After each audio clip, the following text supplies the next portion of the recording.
Hello everyone, welcome to R G smarter. तो भैया क्या है कि हिंदी का आज पार्ट 2 सॉल्व करेंगे। UP triple C forest guard exam के लिए बहुत ही इंपॉर्टेंट होने वाला है। ठीक है, क्या कह रहा है कि उसने मुझसे कहा कि मैंने आज एक क्या खरीदी है, मशीन खरीदी है।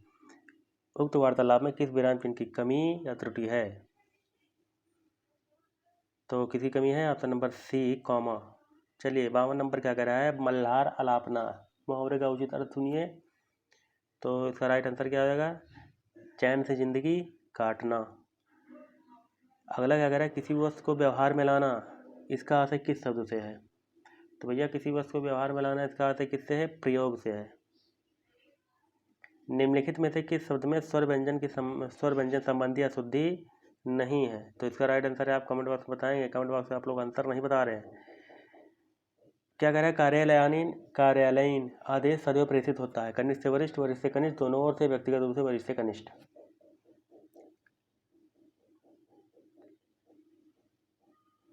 तो इसका राइट आंसर क्या होगा? ऑप्शन नंबर बी हो जाएगा, वरिष्ठ से कनिष्ठ। निम्न में से कौन सा शब्द स्वर का वर्गीकरण नहीं है? स्वर का वर्गीकरण कौन सा नहीं है? तो इसका भी राइट आंसर क्या होगा? ऑप्शन नंबर डी हो जाएगा। इसका भी नहीं, तो इसका राइट आंसर डी होगा। नेह प्लस कपट निम्न में किस संधि का भेद है? तो किस संधि का भेद है? वितरक संधि है। ठीक है, वितरक संधि है। अगला क्या कह रहा है, जिस समास में पूर्व पद गौड़ उत्तर पद प्रधान हो, कौन सा समास कहते हैं? तो भैया जिस समास में पूर्व पद गौड़ उत्तर पद प्रधान हो तो उसे तत्पुरुष समास कहते हैं। चलिए अगले क्वेश्चन पर, जो संज्ञा सर्वनाम आदि शब्दों से जुड़कर नए शब्दों की रचना करते हैं वह कौन से प्रत्यय कहलाते हैं? तो इसका राइट आंसर क्या होगा? ऑप्शन नंबर ए हो जाएगा। चलिए अगले क्वेश्चन की तरफ बढ़ें। ग्रंथि का तद्भव शब्द क्या है? ग्रंथि का तद्भव शब्द क्या हो जाएगा? गांठ हो जाएगा। क्या हो जाएगा? गांठ हो जाएगा। जो संज्ञा क्या कह रहा है, जो सर्वनाम संज्ञा शब्दों के मेल से बनते हैं उन्हें क्या कहते हैं? जो सर्वनाम संज्ञा शब्दों से मेल से बनते हैं, संज्ञा शब्दों के मेल से बनते हैं उन्हें क्या कहते हैं? संयुक्त सर्वनाम। जिस क्रिया से संचालित व्यापार का फल कर्ता को छोड़कर कर्म पर पड़ता है तो उसे कौन सी क्रिया कहते हैं? उसे सकर्मक क्रिया कहेंगे। Option number B. क्या कह रहा है कि मनोभाव के अनुसार हटो शब्द कौन सा विस्मयादिबोधक है? तो कौन सा है? हटो चेतावनी है। ठीक है, तुम दिन भर घूमते रहते हो। भर क्या है? तो भर एक निपात है। तृष्णा का विपरीतार्थक शब्द का चयन कीजिए। तो क्या हो जाएगा? Option number B. जहाँ प्रलाप का आशय दुखी या क्रोधित होकर व्यर्थ की बातें बोलना, वहीं विलाप का आशय क्या हो जाएगा? बताइए भैया। तो वहाँ विलाप का मतलब क्या हो जाएगा? आशय रो रो कर अपना दुख कहते जाना। अगले क्वेश्चन की तरफ बढ़ें। निम्नलिखित शब्दों में से कौन सा शब्द जो है संबंधवाची है? तो संबंधवाची कौन सा है? तो इसका right answer option number B C हो जाएगा। सॉरी, देवीय। क्या होगा? सी, देवीय। देवीय। 168 नंबर, मेरे हाथ में लेखनी है वाक्य में कौन सा प्रासर्ग है? तो मेरे हाथ में लेखनी है कौन सा प्रासर्ग है? अधिकरण। अगले क्वेश्चन की तरफ बढ़े। अगला क्या कह रहा है, क्रिया के जिस रूप से क्रिया निष्पादन के समय का ज्ञान हो उसे क्या कहते हैं? क्रिया के जिस रूप से क्रिया निष्पादन के समय का ज्ञान हो तो उसे कहते हैं क्या? काल कहेंगे। वाक्य में प्रयुक्त शब्दों में परस्पर सामंजस्य को क्या कहेंगे? इसका भी राइट आंसर नहीं बताएंगे। कमेंट बॉक्स में इसका राइट आंसर क्या होगा? ऑप्शन नंबर बी हो जाएगा। चलिए अगले क्वेश्चन की तरफ बढ़ें। किसी राजपत्रित अधिकारी की नियुक्ति, पदोन्नति, अवकाश स्वीकृति और उनके स्थानांतरण की सूची को राजपत्र में प्रकाशित करने के लिए किस पत्र का प्रयोग किया जाता है? तो भैया किस टाइप का पत्र का प्रयोग किया जाएगा? तो ये अधिसूचना। ठीक है, अधिसूचना, नोटिफिकेशन। निम्न में से कौन सा शब्द प्रयत्न और उच्चारण के आधार पर व्यंजन का वर्गीकरण नहीं करता है? तो इसका क्या हो जाएगा? ऑप्शन नंबर सी हो जाएगा, सघोष। जिन स्वरों के उच्चारण में दो मात्रा का समय लगता है या हर्ष से दुगुना समय लगता है, हर्ष स्वर से दुगुना समय लगता है, तो उनको क्या कहते हैं? गुरु स्वर। अगले क्वेश्चन की तरफ बढ़ते हैं। अगला क्या कह रहा है, जिस व्यंजन ध्वनि के उच्चारण के समय स्वर तंत्री में कंपन होता है, उच्चारण स्थान के आधार पर ध्वनियों के वर्गीकरण में उसका क्या स्थान है? तो ध्वनियों के वर्गीकरण में उसका जो है काकल वो ध्वनियाँ हो जाए। तो काकल जो है ध्वनियाँ कौन कौन सी होती हैं बताइए कमेंट बॉक्स में। संधि विच्छेद में यदि किसी वर्ग के प्रथम वर्ण से परे कोई अनुनासिक वर्ण हो तो संधि करते समय प्रथम वर्ण के स्थान पर उसी वर्ग का कौन सा वर्ण हो जाएगा। तो इसका right answer option number B, उसी वर्ग का अनुनासिक अर्थात पंचम वर्ण। अगला क्या कह रहा है कि ध्वनि के अनुकरण के आधार पर जो शब्द निर्मित हो गए हैं। तो अगला क्या कह रहा है कि ध्वनि के अनुकरण के आधार पर जो शब्द निर्मित हो गए हैं और जिनकी व्युत्पत्ति अज्ञात है, ऐसे शब्दों को क्या कहेंगे? देशज कहेंगे। क्या कहेंगे? देशज कहेंगे। अगले क्वेश्चन की तरफ। व्युत्पत्ति के आधार पर संज्ञा के कितने भेद होते हैं? तो कितने होते हैं? 3 होते हैं। समानाधिकरण किस अवयव का भेद है? समानाधिकरण तो समुच्चय बोधक अवयव का भेद है। अगले क्वेश्चन की तरफ बढ़े। क्या है कि तुम प्रतिदिन खेलते हो, उपयुक्त वाक्य में प्रतिदिन जो है कौन सा क्रिया विशेषण है? तो प्रतिदिन कौन सा क्रिया विशेषण? कालवाचक क्रिया विशेषण। संदेह, संशय में संदेह का अर्थ जहां मन में कुछ होने की आशंका होना, वहीं संशय का अर्थ क्या हो जाएगा?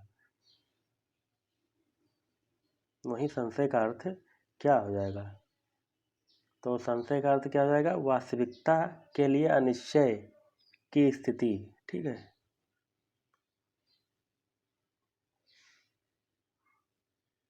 अगला क्या कह रहा है? किसी व्यक्ति या वस्तु को ना अपनाना।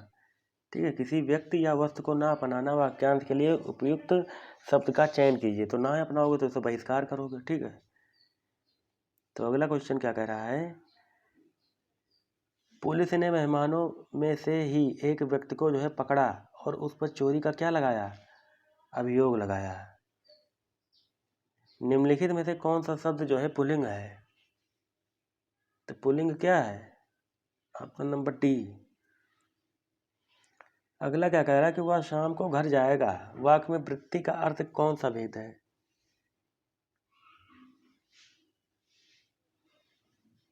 तो जो वृत्ति होती है, वृत्ति को क्या कहते हैं? मूड या मूड डबल डी। ठीक है। ये 7 प्रकार की होती हैं, कहीं कहीं 5 या 7 प्रकार का दिया रहता है।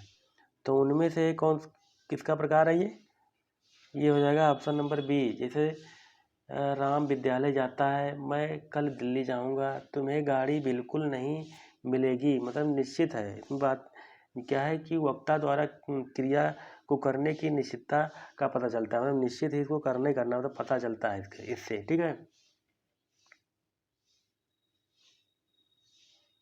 अगला क्वेश्चन क्या कह रहा है कि वह भोजन बनाता है। वाक्य में कौन सा पक्ष है? तो भैया पक्ष कितने प्रकार के होते हैं? पक्ष 4 होते हैं हमारे। पहला क्या हो गया? नित्य पक्ष या आवृत्ति मूलक पक्ष हो जाता है।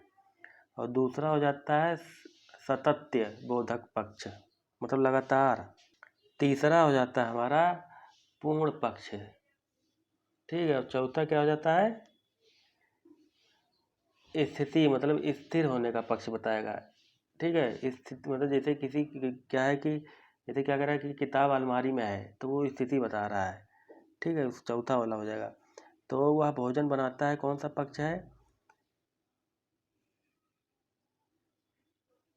तो वह भोजन बनाता है, इसमें आवर्ती मूलक है। आवर्ती मूलक क्या होता है कि कार्य के बारे जो है, कार्य जो होता है इसमें कार्य जो किया जाएगा वो बार बार होने का पता चलता है। जैसे सूर्य पूरब से निकलता है, वो मतलब डेली निकलता है बार बार।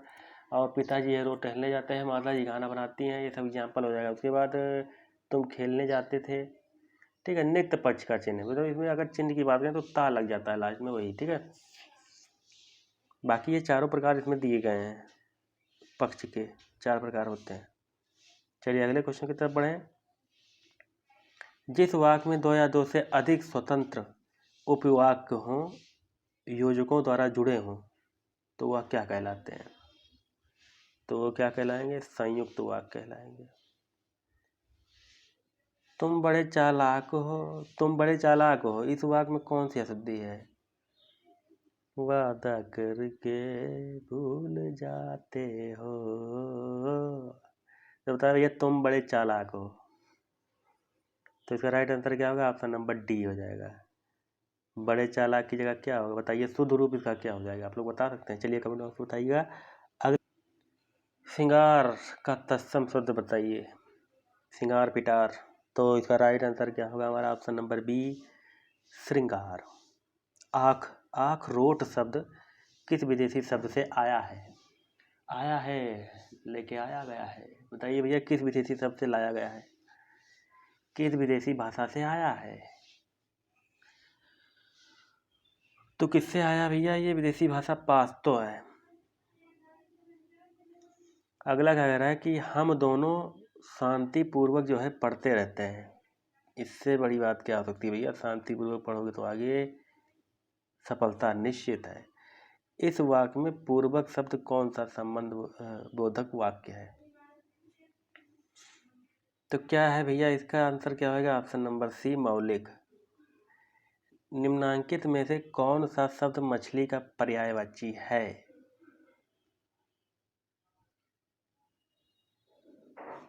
तो इसका राइट आंसर क्या होगा हमारा, ऑप्शन नंबर डी हो जाएगा।